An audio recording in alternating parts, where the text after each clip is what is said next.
How do you know when it's time to innovate within your creative business? Do you ever wish life had an undo button?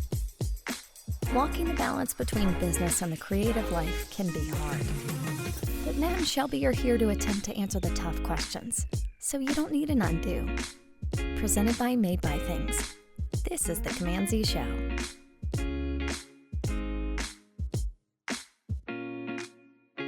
Welcome back to the CMD-Z Show. Shelby, how are you doing? I'm doing all right. It's a little warmer here now, which is, pretty good. It's We're above like zero 40s. there, finally. Yeah, we're like in the 40s here. It's like, wow, okay, spring. Yeah, Puxatawny Phil was right. Seriously, though. I was thinking the same thing. It's been pretty nice here the last few days. Been getting out of the house, but the ground is all muddy, so you can't really do much still. The snow that's there is gross. It's like, yeah, we haven't had snow in a bit. It's been a kind of a depressing winter. We want snow. I want snow. I want it to just. You want some? I want. I want to be snowed in. I don't know. It's weird. Like we, I don't know. We get like a couple snowstorms every year, it seems. But this year it's just been boring. Matt just really wants snowed into his house so he can spend time with the kids for several days. No escape. Yeah, that sounds fun. No, I'd force them to make an igloo or something. They got to get out still. Go. Oh, nice. Awesome. All right, so let's hear it. I hear we have a question today, and I think it's a good one. We do have a question, as we always do. One day we're not going to have a question. We're not. It's just going to be us talking about the weather for an hour. I'm fine with that. That'll be all right. We're going to become meteorologists. That's our new. Yeah. That's our new plan. Well, looking at the cold front that's up ahead, and looks like there's a chance for some showers, moisture in the air. All right. All right. Our big question of the day is, how do you know when it's time to innovate within your creative business? Oh, that's such a good question. And you completely blindsided me with this one. Oh, always. It's a very relevant topic for us to talk about, and I'll probably get into that in a little bit, but how do you know when it's time to innovate creative business? I guess for this one, I'm going to kind of go back a little bit to, I guess whenever I first started working in the industry, truthfully, I only thought there was one way of ever working with clients. And, some can still argue that there really is only one way, but I guess a lot of it for me was always like, okay, I need to learn how it's done, right? So through the first job that I had and even the second one, it was constantly just like, okay, see what they do. Like, how do they interact with clients? How do they do X, Y, and Z? Like, it's trying to learn like how it's done in the industry. And I think until recently, I feel like it's kind of that has been the way that it goes, right? You traditionally get into the industry, you learn how it works, and then you go off on your own, and then you do the same thing, just different. Like, you can change little things here and there, but for the most part, it's the same. They tell you there's like no one true path, but we're all kind of following a similar. Yeah. Right. And I think a lot of it is you see, I think all industries follow this sort of model here where somebody changes things and it works. And all of a sudden everyone else is like, oh, all right, let's do that. Let's start doing that same thing. Creative service is one of those kind of weird things where it's like, well, how do you even change that even if you wanted to? And do you need to? That's kind of gotten me to a place over the last year where it's been something that's been on my mind a lot. And I don't know exactly why. Maybe it's because the whole AI thing maybe it's just because maybe I'm just bored. Like, honestly, like it could be, truthfully. Yeah. But either way, it's just over the last year, it's felt like there needs to be something that this needs to be something that a model that's sort of tinkered with a little bit. Yeah. Like I would say within the last 6 months, I feel like it's that model's days are numbered in a way. Agreed. And again, maybe I'm just getting bored, but like it just there's something in the air that just you start taking notice of things. And now, I don't think we're the only industry feeling that either.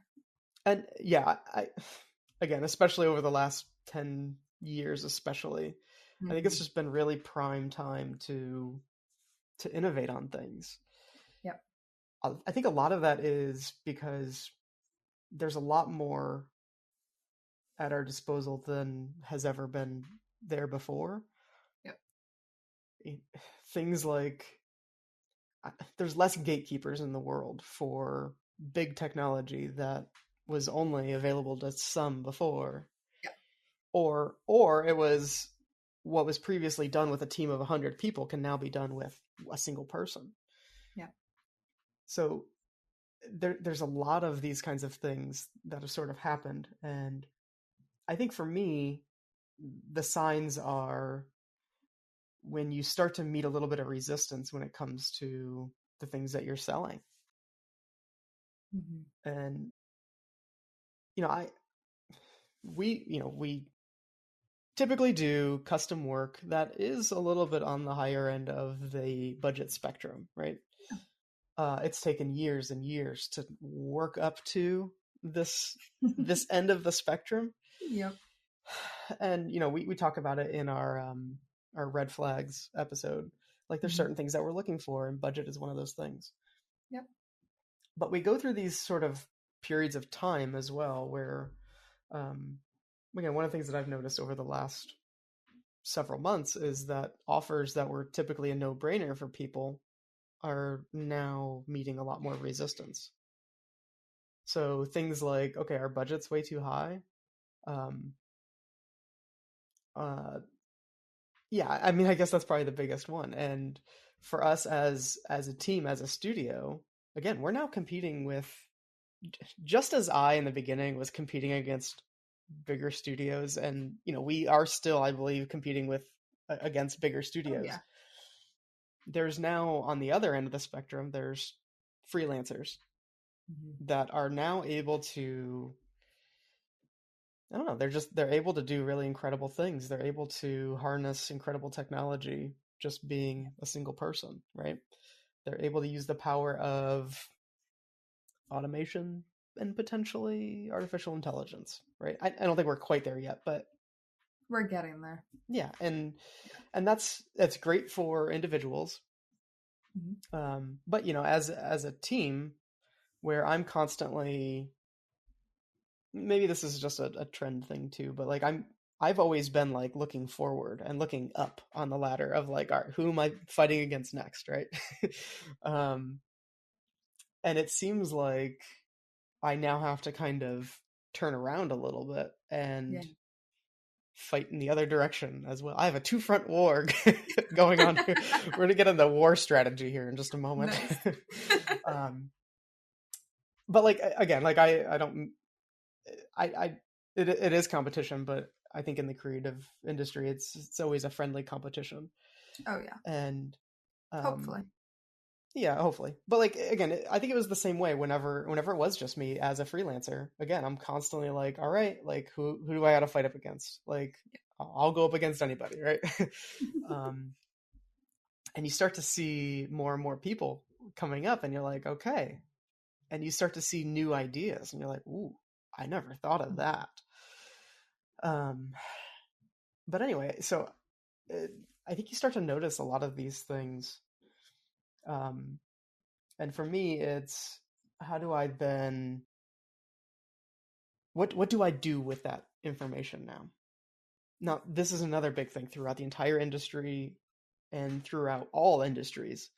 This is something that's always happened, where technology and other people are always trying to take your spot, basically. Maybe this sounds bad, but this is out for hundreds of years since, Yes. I mean, since at least the Industrial Revolution. This is what we've always tried to do, is we see somebody that's found success and we try to arm ourselves with the best abilities and skills to be able to do that thing, but do it even better. Yeah. And in a lot of cases, people see these kinds of things and they choose, one, to completely ignore it. They choose to believe that they are invincible and nothing can ever bring them down, because at this moment they are on top of the mountain and nothing can bring them down. I don't have a real percentage here, but to me it seems like almost 70 to 80% of people that are in that position probably feel like nothing can bring them down. There's a bit of ego. Right. And I even think about like mom and pop shops, like restaurants and stuff like that, things that have been in the family for 100 years or stuff like that. They think that they are, that nothing can remove the reputation that they've built. And I don't know, while we're on the topic of food, and yes, I am hungry, going to things like Kitchen Nightmares. I'm not sure if you've seen this before. Oh, yeah. Gordon Ramsay. Big fan of Gordon Ramsay. You all haven't realized that yet.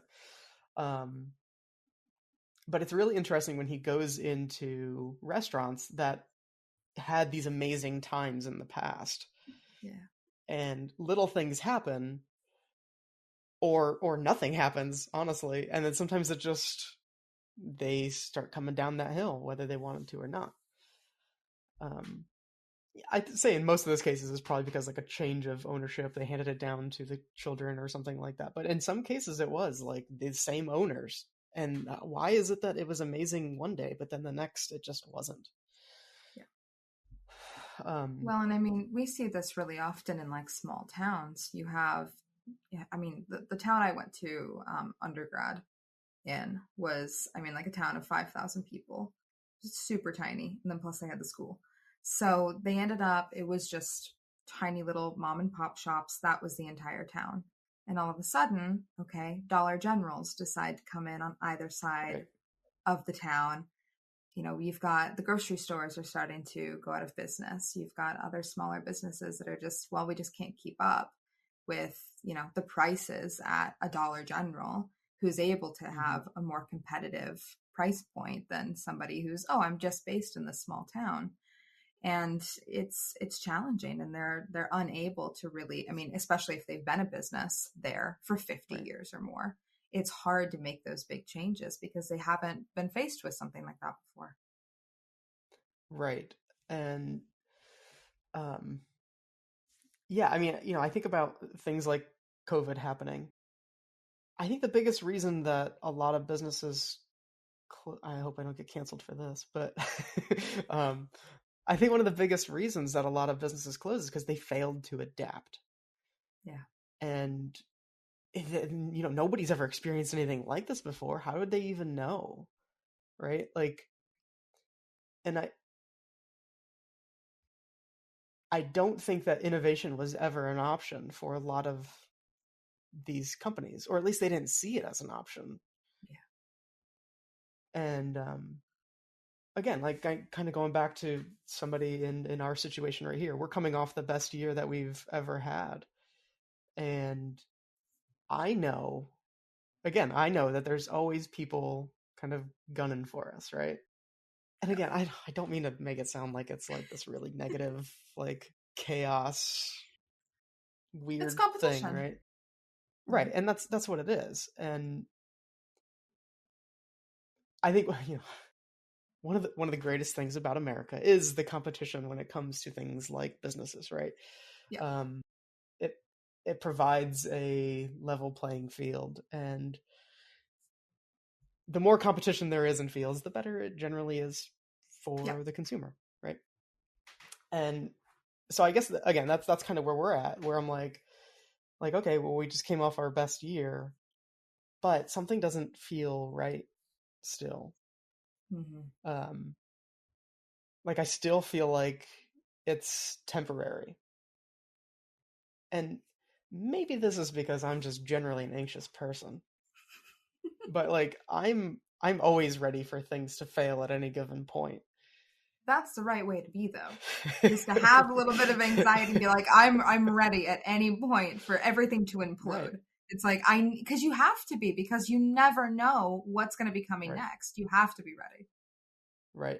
It goes to something that I've talked about, I think, before on other podcasts, but you have basically two different types of CEOs. You have a peacetime CEO and you have a wartime CEO.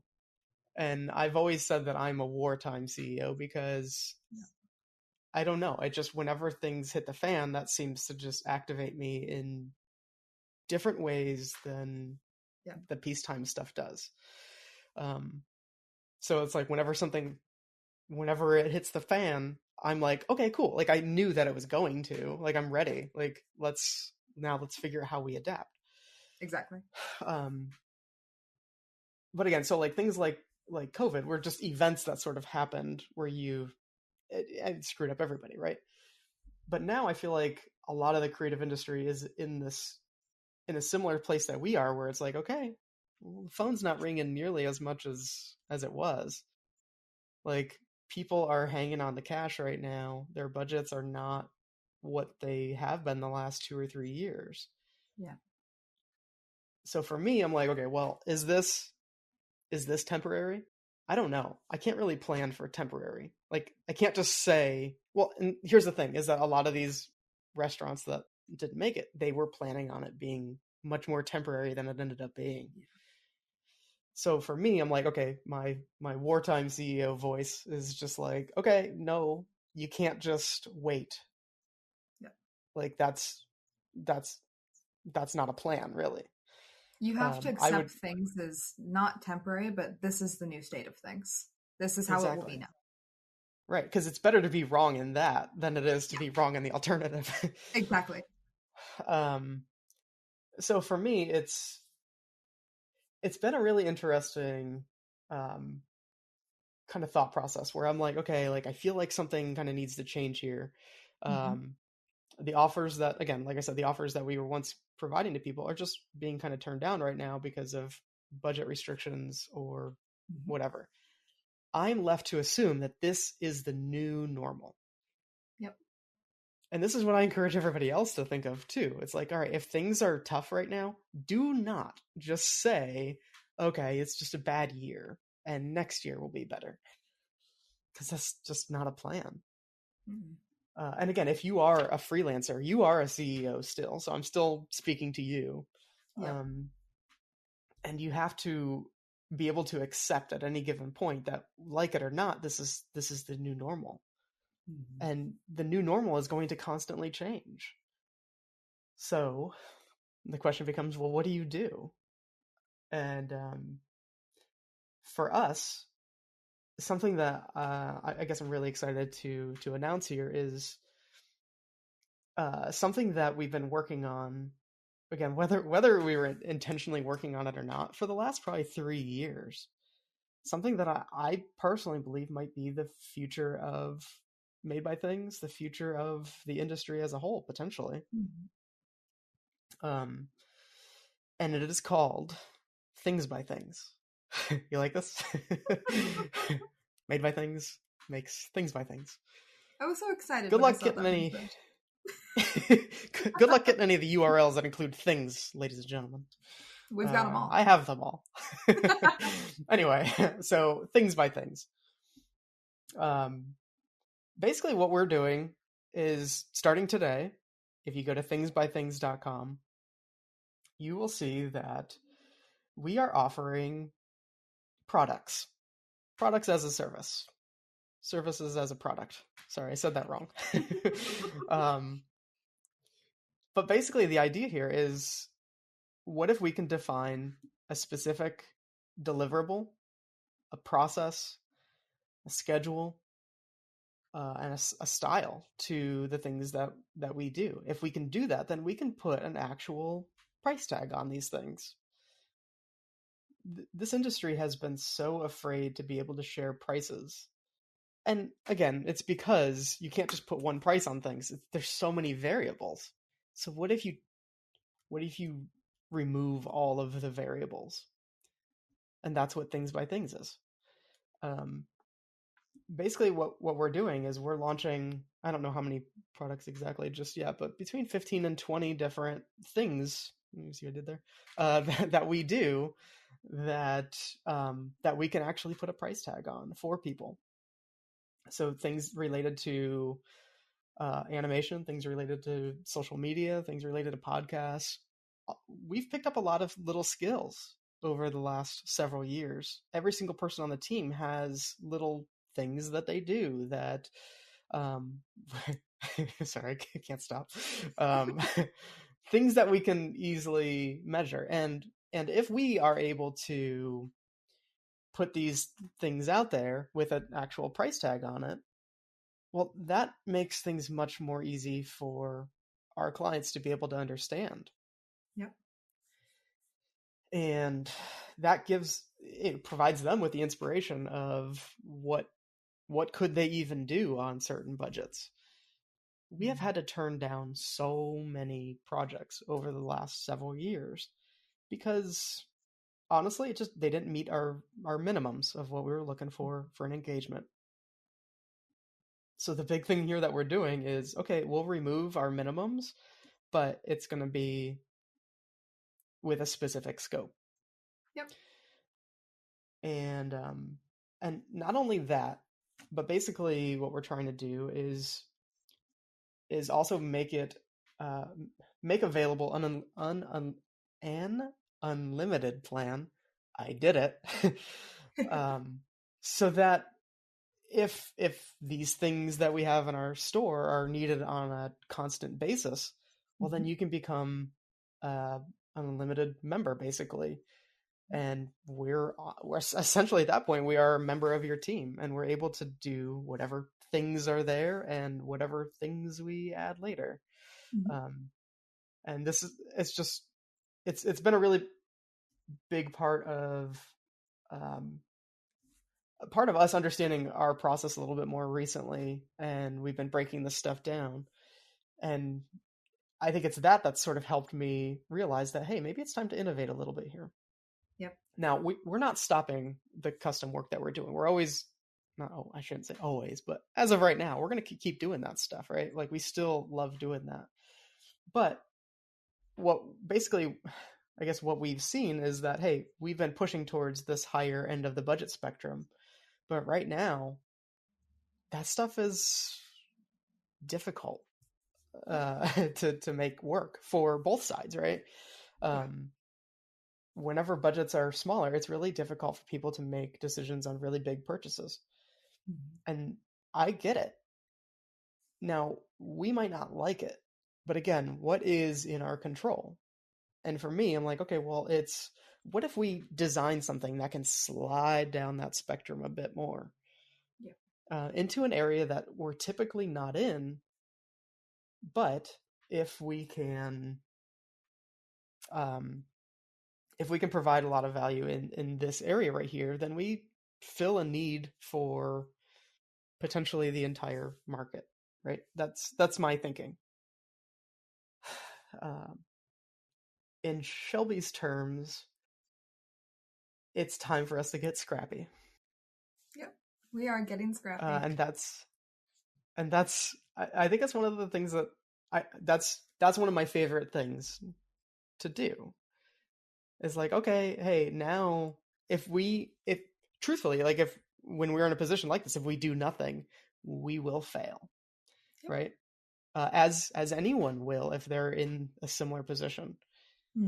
There will be creative studios and freelancers that don't make it over the next couple of years. Yeah.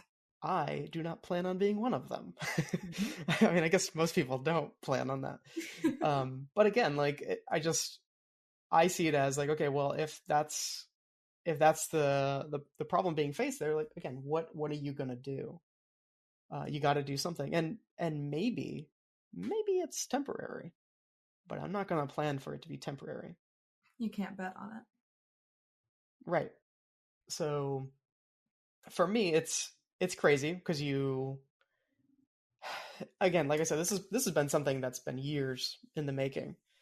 Yeah. During COVID, just like everybody else, it hurt the business.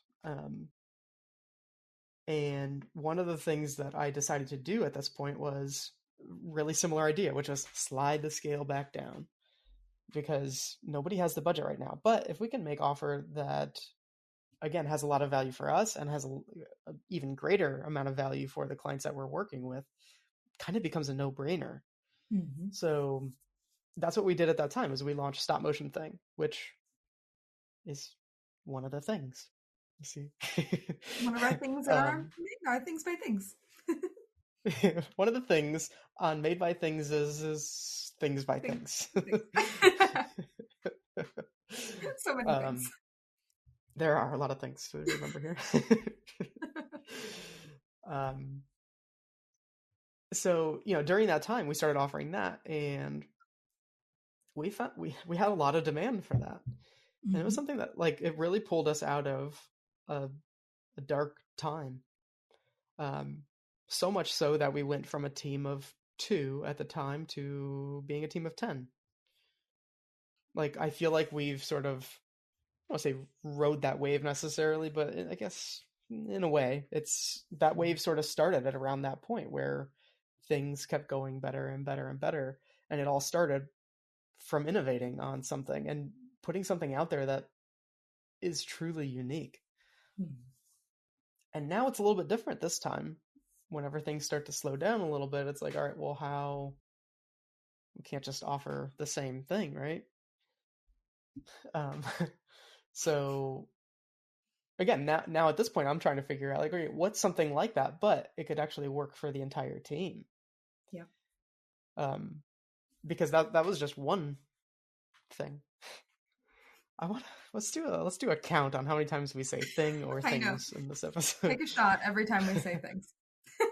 Yeah. Oh no. Don't do that. It's a very bad idea. Yeah. So for me, it's it can be a little. So this is one of the. I'm trying to say other words other than that now. This is one of the parts that I've been thinking about. Is like, there's things like that happen, and we try to launch different initiatives, I guess, over the years. I've had conversations with people. I've seen certain businesses that are doing things that are really interesting. So for me, there's like, hey, we've already kind of started this innovation a little while ago, but we didn't quite round the corner just yet. So like where I once thought that, like, oh yeah, we rounded the corner and we got to where we needed to go, I don't think that that's over yet.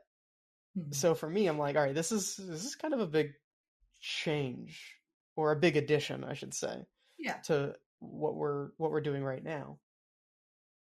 So for me, a lot of my thinking is done in my journal, and it's like, all right, well, how could this work? So for the last several months, I've been writing on trying to get somewhere. It's like, all right, what does innovation look like? Like, what does, how do you even do this thing? And it's going through the scenario in your head of like, what actually makes sense for us and makes sense for the clients that we work with.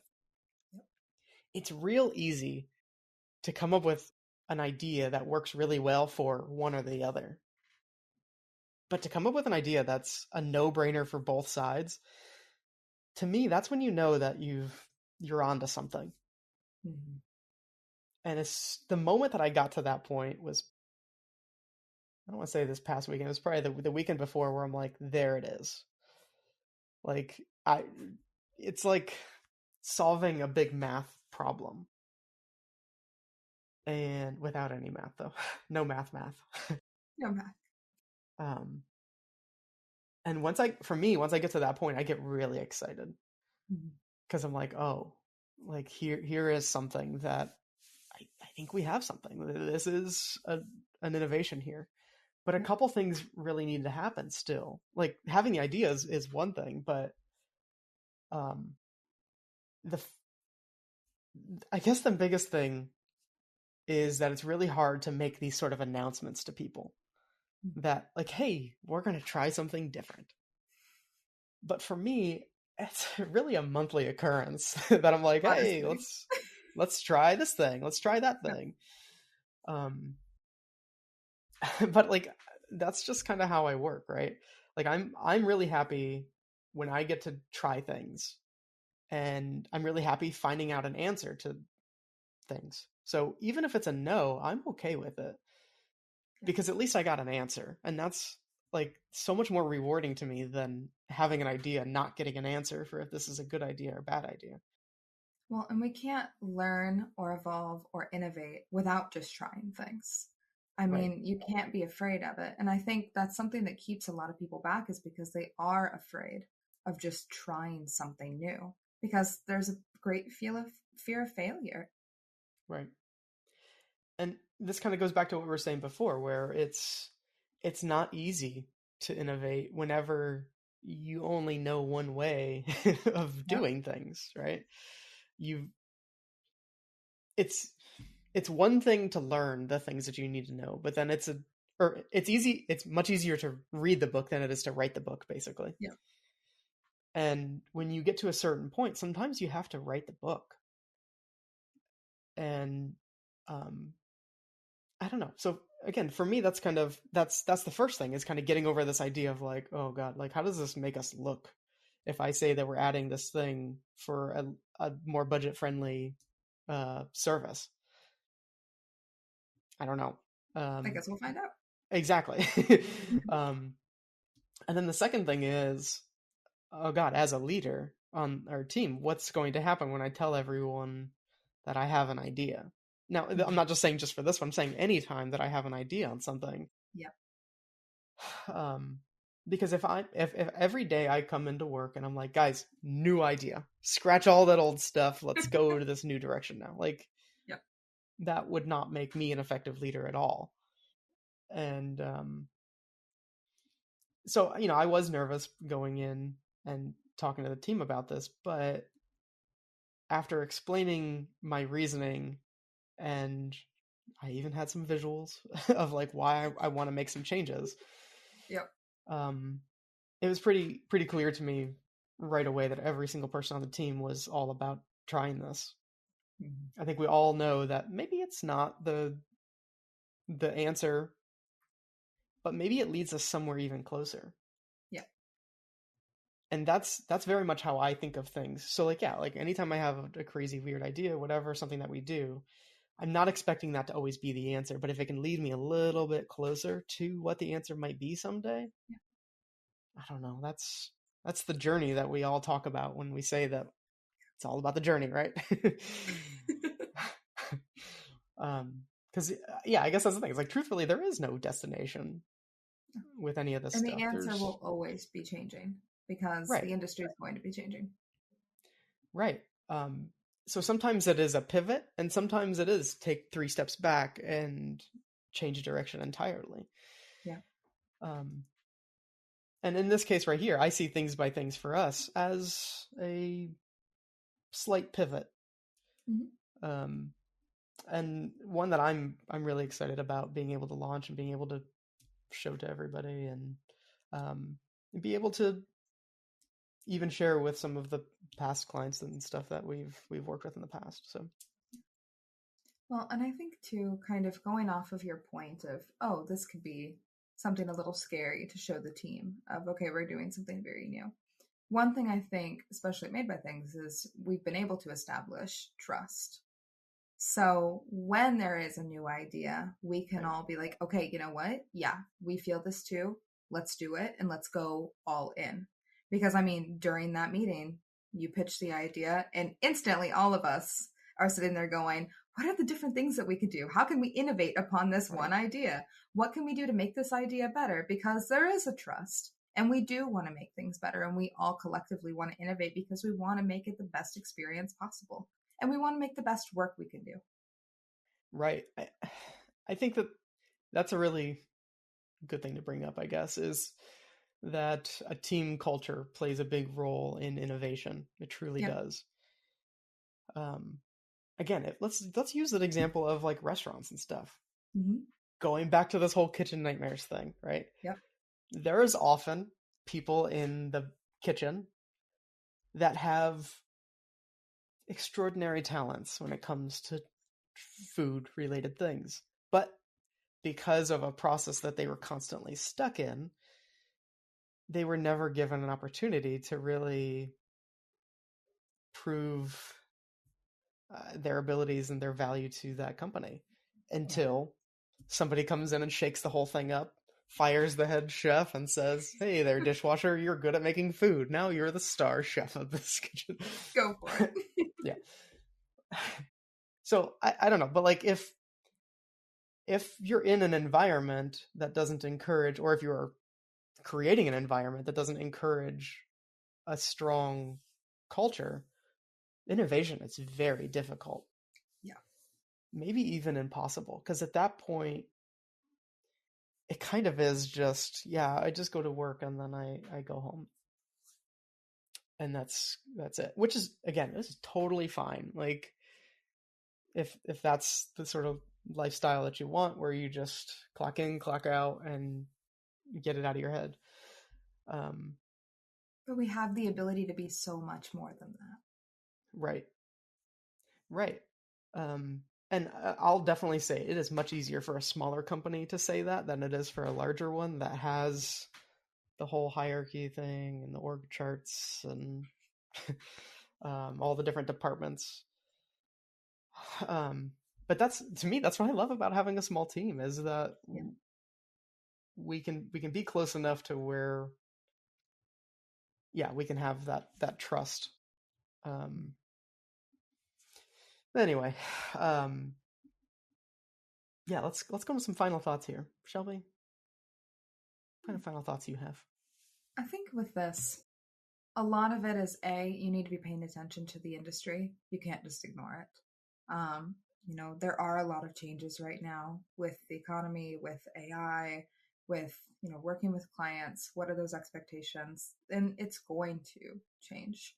I mean, in the next 10 years, it's not going to look then the way it looks right now, because it doesn't look now the way it looked 10 years ago.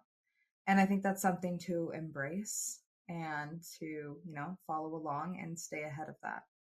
Notice those trends and see how to keep ahead of them, and then make the trends yourself. Be a trendsetter and make something that's really interesting that causes other people to innovate in their own companies as well. It's good to be an influencer in that way, I suppose. But also when you are bringing up those innovations, I want to go back to building that trust with your team. So that way it is something that is collaborative. And I mean, if you're a freelancer, trust yourself, go with it, and, trust your instincts that this is the way that you should be moving forward. And don't let fear hold you back. I think that's a big thing, because I think that holds a lot of people back. Right. Yeah, I guess for me, yeah, it's that failure to adapt is how you fail, right? You just fail slower sometimes. Yeah. What I would say is, don't be afraid to look at what other people are doing, especially in different industries. Mm-hmm. A lot of people think that, like, okay, if I'm a motion designer, if I'm an animator, if I'm a designer, like, I'm just looking at what are these design companies doing. Yeah. And that's the example of the echo chamber that leads you to the same conclusion that will lead to everyone else. Yep.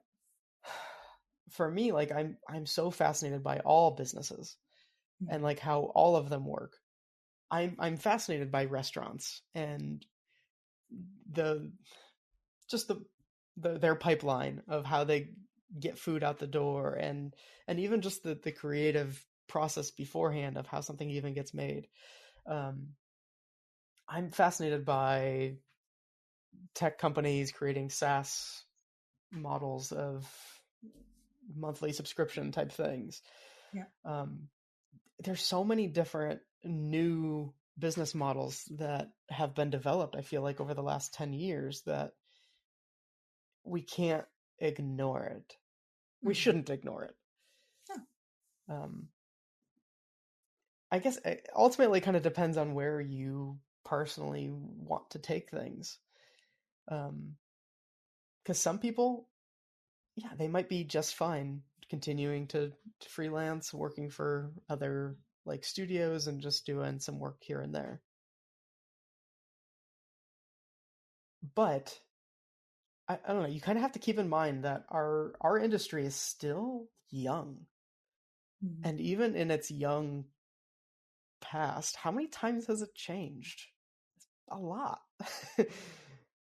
And it's going to continue. And it should not be seen as a bad thing. Yep. But it's just not the kind of thing where it's not the kind of industry where you can put your head in the sand and just keep doing the same thing that you do every single day. Mhm. You have to find a way to adapt. And like you said, yeah, there is a general fear of failure.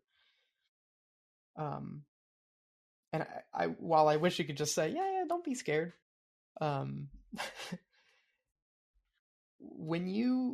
to me, it's a muscle where when you start to do things that scare you, things become easier. Yep.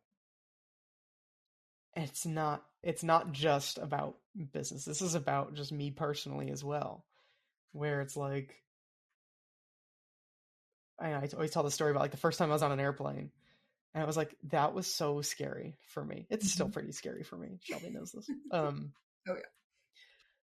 But it's the idea where if you can just do these things that scare you, just even starting small and working up to it. Yes. Before I got on that plane, I wanted to practice my fear in a weird way of getting blood drawn, because Mhm. that was another big fear of mine. And I was like, you know what? Let me do that first. And if I can do that, then this other thing becomes a little bit easier. Yep. Anyway, I won't spoil that story for you, but it all worked out. Good. But it's kind of the same thing when it comes to business. Mm-hmm. It's like, you know what? As soon as you start to do a couple things where you're like, ooh, here's an interesting idea, the bigger ones become a little bit easier.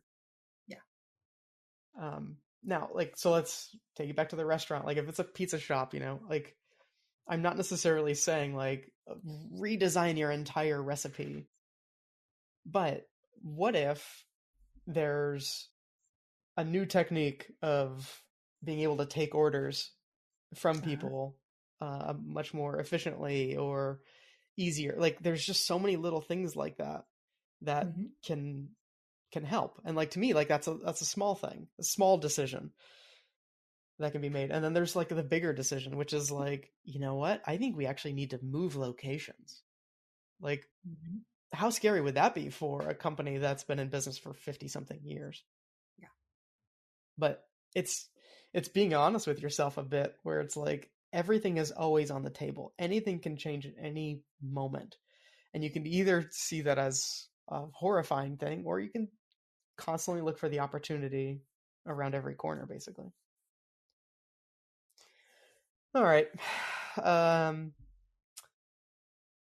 uh, so again, I'll say you can learn more at thingsbythings.com.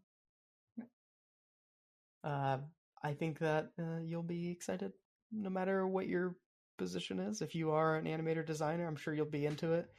Even if you are a prospective client of ours someday in the future, I think you'll especially like it. For sure. Cool. All right. Well, Shelby, it's been fun. To everyone out there still listening, I love you so much. Goodbye. The CMD-Z Show is created by Made by Things. And if you have a question you would like us to discuss, you can send a message at CMD-Z Show. And if you like what you hear, leave a review. We'll see you next week with a brand new show.